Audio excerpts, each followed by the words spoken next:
好，欢迎收看四姨太今天为大家带来的精彩内容。经常关注姨太视频的朋友们都知道，早在歌手开播之初，姨太就分析过，不管是周深还是华晨宇，二人都是最强有力的冠军争夺者，但他们本身并不太需要这个歌王的名号，甚至对两人来说，成为第二名都要好过成为第一名，因为打败一众歌手登顶自然会引发争议。果不其然，歌手决赛之夜最终以华晨宇的夺冠收官。随之而来的关于歌手的各种质疑声在网上此起彼伏，黑幕、捧高、剧本等声音接连不断。为什么决赛突然安排齐齐赛制？为什么会突然出现现场大众评审？为什么齐齐歌手刚好匹配到两位最被看好的冠军候选人？为什么帮唱嘉宾的搭配如此凑巧？以上语言可能过于激烈，但在某种程度上，姨太表达的就是大众对节目的质疑。之所以会引发很多的质疑，在姨太看来，也有因为歌手这个节目本身的原因。歌手决赛遭非议也不是一两次了，大多是因为现场车祸频出、选手迷惑操作和大众评审令人困惑的耳朵造成。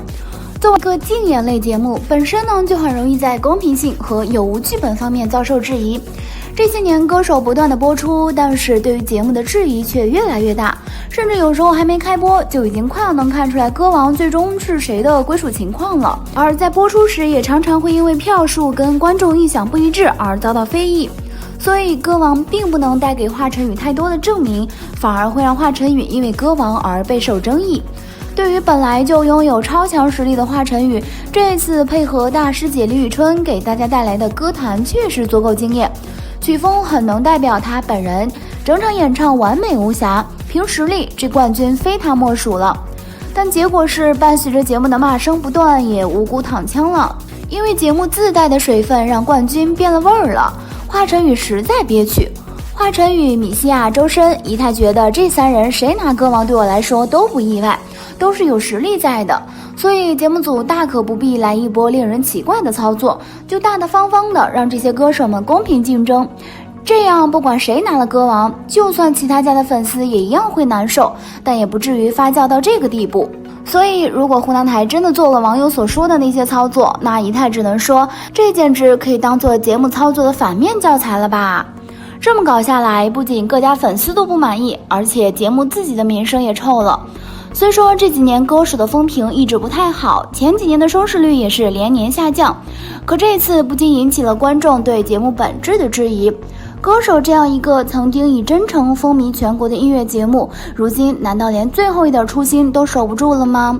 在这样的一个节目中，华晨宇冒出了头，很多人把对歌手节目组的愤怒发泄到他的身上，确实挺惨的。说良心话，难道除了华晨宇之外，总决赛里所有的歌你都觉得好听的不行？也许有这样的人吧，但绝不是大部分。而对于华晨宇的争议，从这期节目开始就没有断过，只不过这次迎来了大爆发罢了。如果因为节目赛制问题确实不能让人信服，争议也是情有可原的，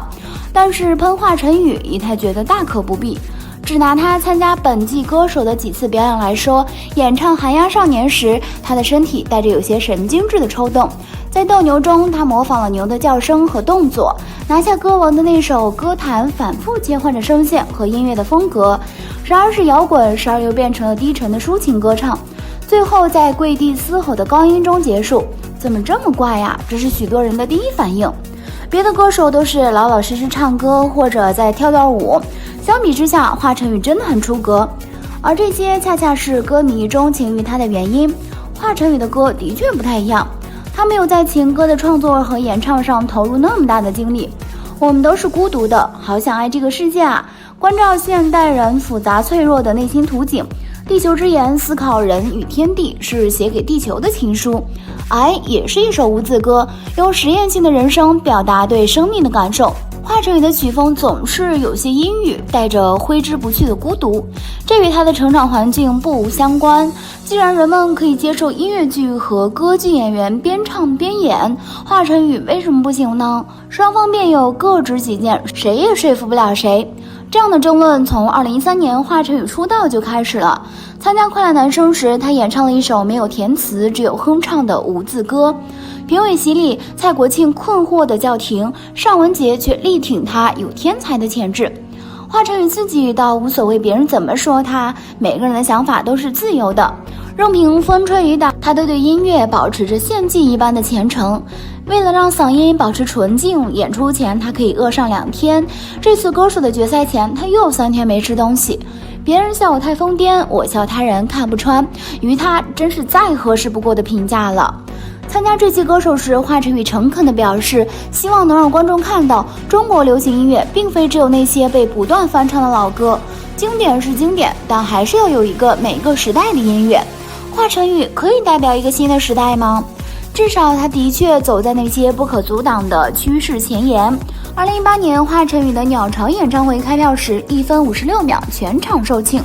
要知道鸟巢的场地可以容纳将近10万观众，官方随即宣布加场，2分58秒后再度卖空。华晨宇是第一个在鸟巢开演唱会的90后歌手，不管你喜不喜欢，数据胜于雄辩。华晨宇的歌王实至名归吗？说来说去又回到了那个被讨论了无数次的话题，华晨宇的音乐到底是什么水平？专业的事儿还得专业人士来，先来看看这些人是怎么说的。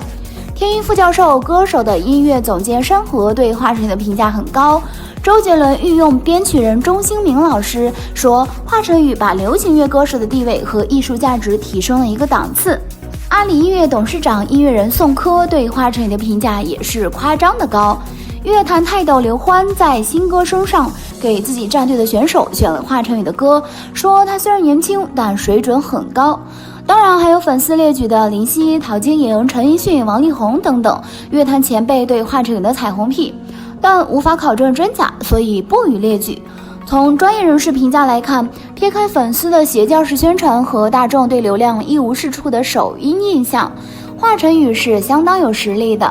就连把萨顶顶评哭的毒舌丁太升，虽然指出华晨宇实力被严重高估，但也承认华晨宇音域宽阔，是有艺术感悟力的创作者和演唱者，能感受到他的艺术野心。歌手总决赛，华晨宇邀请了李宇春来帮唱，两人合作了一首《西门少年》，这次意义非凡，是李宇春重返湖南卫视的舞台。李宇春自己也写了一篇感人的微博，15年来走到哪里，只要一句李宇春，我05年给你投过票哦，就仿佛彼此是书写着人生的伙伴，心领神会。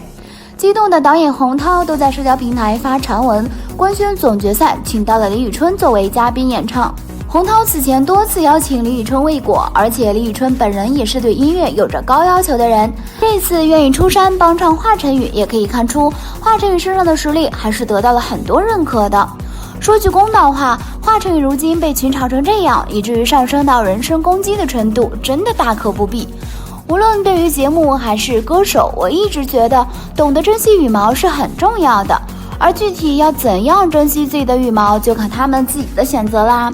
一个人过于独特，势必会引来两面的评价，喜欢和厌恶都极端，这也是华晨宇备受争议的原因。对于听众，华晨宇有自己的态度，我就是做这样的，他们愿意听就回来接受我，有一天没有人听我的歌了，我就离开这个圈子了。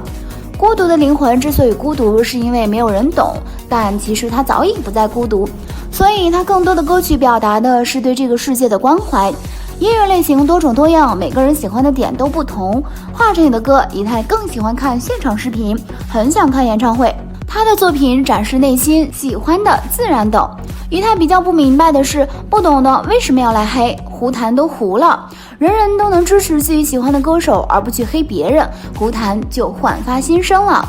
少年只为音乐而来，我们只静静看他走花路就好啦。好啦，今天的视频呢就分享到这里啦。如果喜欢四姨太的视频，就请多点和关注，四姨太每天都会更新精彩娱乐资讯哦。